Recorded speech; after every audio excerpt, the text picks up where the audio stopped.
Loners Stay Together, an original mystery by Robert Napier. Chapter 14. I sit in the car and hyperventilate. I haven't seen my sister in over 2 years. I don't have any excuses. I'm a selfish piece of shit. Keeping that in mind, here are some quick facts. Fiona Loner is my younger sister. She is 20 years old. She is bratty, entitled, prettier than me, according to Mom. Petulant, bossy, smarter than all of us, according to national demographics, manipulative and paralyzed. She was born with hereditary spastic paraplegia, HSP. Long story short, our mother carried the disease.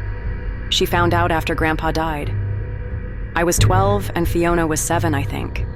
The odds were, and are, good that at least one of us would carry the genes for HSP. Roman is in the clear. But it could have happened, and still could happen to me. It probably, statistically, should have happened to me. The onset was early for Fiona. It was lucky they caught it when they did. She has been permanently hospitalized for 4 years now. Her life has not been easy. She tried to kill herself. A few times.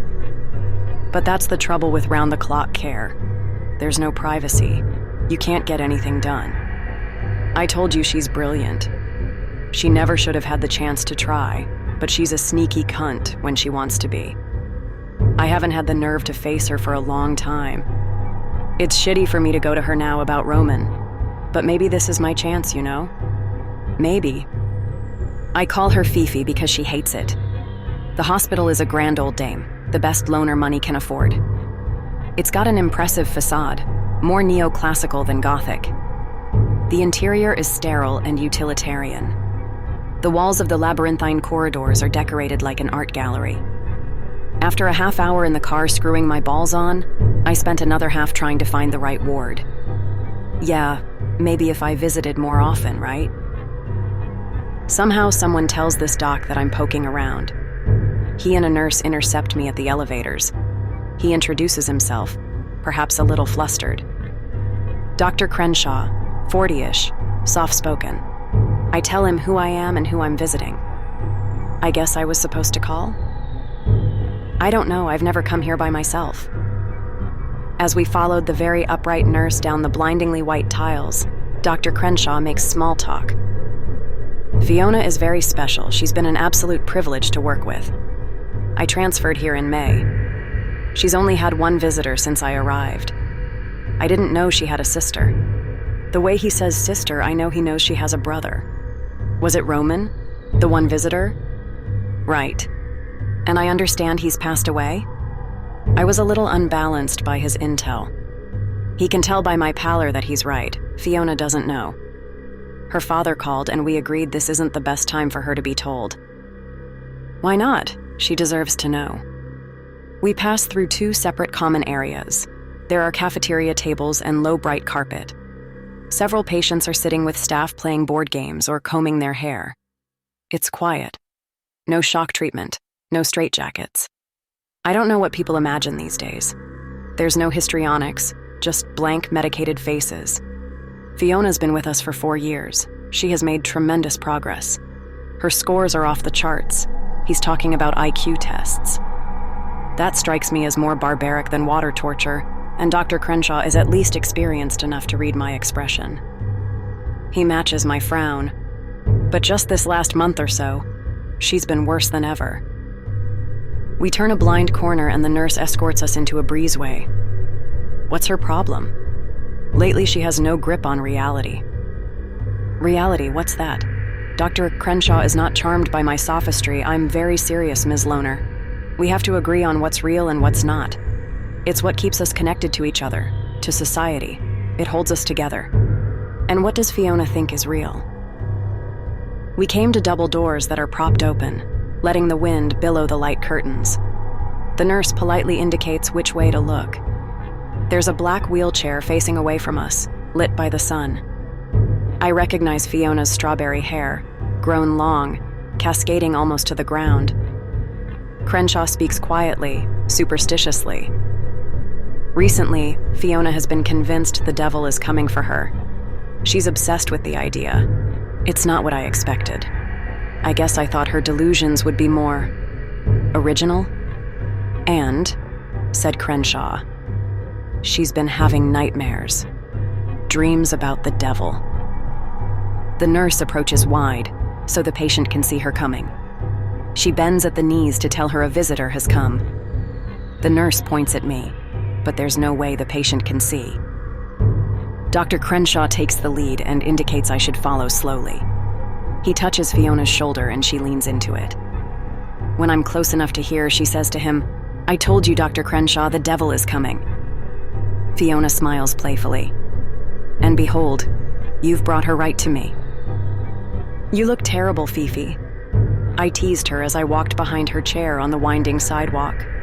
There are lavish flower beds lining the walkway. Fiona watches the blossoms as we pass by, while the nurse watches me. Several supervised patients were digging and planting in the soft black soil. They all greet Fiona with a smile, ignoring me. "Have you been here before?" "No, not at this hospital."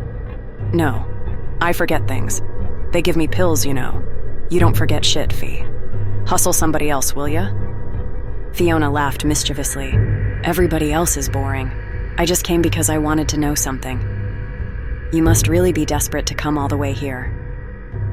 She smiled at me, but that fades when she looks in my eyes. "Do you know anyone named Voynich? Dr. Deacon Voynich?" Fiona stared towards the clouds. "Maybe. I see a lot of doctors." "What about Dr. Rithvik?" Fiona scoffed with surprising disdain. "I know Rithvik. He's a fucking liar." The patients digging in flower beds look up at the outburst. They know they're not supposed to talk like that. "Why do you say that?" Fiona wheeled to face me. "He said he knew how to help us, but he didn't know anything. He made us think it was over and buried." "What was over?" A caravan of emotions cross her pale face, from fear to anger to horror. "I don't want to think about it. If I think about him, I'll dream about him." "Who?" One of the other patients, an older man, crosses the lawn with a handful of flowers. He lays them in Fiona's lap and she squeezes his hand. "I told you. I don't..." We stop to watch as small flowers are uprooted from their trays and patted into the warm dirt. Fiona's face is ashen and sweat forms at her scalp. She stares intently into the fresh hole the patients eagerly dug out for a clump of bulbs. I step away to look closer, trying to see what she sees. When my back is turned, her chair begins to roll. I see the nurse lurch forward first. I turn, but the chair handlebars are out of reach. The nurse dashes past me and catches Fiona at the cusp of a small hill. "Be careful," snaps the nurse, more at me than at her. Fiona reached over her shoulder and scratched the nurse's hand resting on the chair. The nurse jerked her hand back, red streaks already forming. Fiona releases the brake and flings herself down the hill. "He's not going to get inside me." She rolls down towards the terrace. I catch her. I jerk the chair hard and pivot her off the decline. I think Fiona is just acting out, that this is one of her games. I lean over her to tell her to knock it off. Her face is ghostly, distorted, terrified. She grabs my wrist with impossible strength, the bands of her forearm pulsing beneath her paper-thin skin. "He's inside me. He's in my head." "Who's in your head?" "Deacon. Deacon." "Was he your doctor?" "Yes. Yes." "Where is he?" Dr. Crenshaw pushes me aside. She holds her arms out to him and he bends to hug her. Her fingers clutch his coat like a security blanket in the dead of night. Her eyes are 1,000 yards away, looking through me. He's in my dreams. He's digging in my dreams. A new nurse appears behind me. "I'll take care of her now." "Hold on," I snap. "This is my sister." The nurse gives no shits. "Back off," she orders, and I can see she's serious. I step away. The fury in Fiona's face faded. In another moment, it was as if nothing happened. Jesus. The patients have stopped digging. Their mud-encrusted hands are palm out, and they look at me like I missed my meds, like I'm the one who should be locked up and forgotten, and maybe they're right. I lean against the white wall and listen to my heart rate. Dr. Crenshaw approaches me.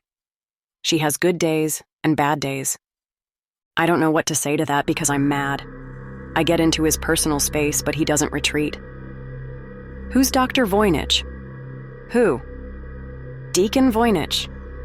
Fiona said he was her doctor. Dr. Crenshaw shook his head. No, that's just not possible. Prove it. I don't know much beyond the previous year. But we can look at some records. After 45 minutes in the waiting room, yet another nurse comes out. Dr. Crenshaw checked your sister's records and confirmed that she was never seen by a Dr. Voynich. Maybe it's not in the record, I said accusingly. The nurse shrugged. How could she know? I huffed, but there was nothing else to do. I head to the exit. The nurse with scratches was waiting by the glass doors. I stop a few feet away from her and she steps closer. She doesn't look at me. Your brother sometimes brought colleagues and students with him when he visited. I shook my head. Like who? I don't know. They were her visitors, not her doctors. I sighed with my head down. Would you know if she was taking different medications? What do you mean? Could they have given her something? That's against strict regulations. I open my mouth to object and she repeats, strict regulations.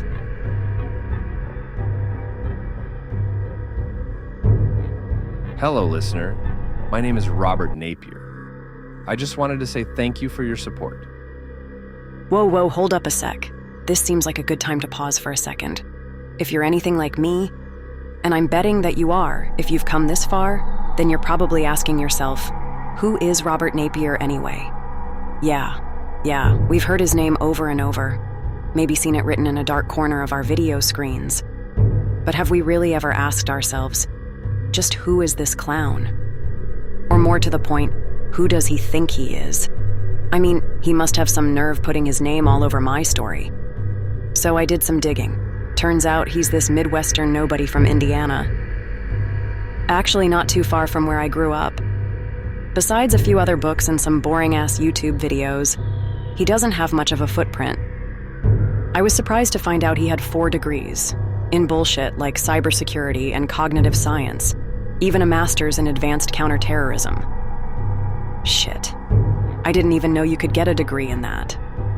He served in law enforcement for 7 years, attended 2 police academies, worked for naval security forces, trained in self-defense and martial arts, and even wrote a book on physical fitness. Robert Napier is currently a contractor with the Department of Defense, reviewing super-secret documents for typos. God forbid somebody misspells nuclear missile. I've actually never met Robert Napier in person. After the so-called Dream House trial, I couldn't get work as an investigator, so I decided to publish my own version of events. My editor said Napier could help me put my perspective on paper, tell the world about what I've seen, and my experiences surrounding these events. I guess he's doing okay. We even worked together on a couple other projects that I am not allowed to talk to you about right now. We're still waiting for Uncle Sam to process the FOIA request. So that's Robert Napier in a nutshell. Now, at least you have some idea why this book sounds like it was written by a complete amateur. But hey, it's not like Netflix was knocking down my door. At least Robert was willing to put his reputation on the line for me, which is more than I can say for my own family. Okay, let's get back to the case.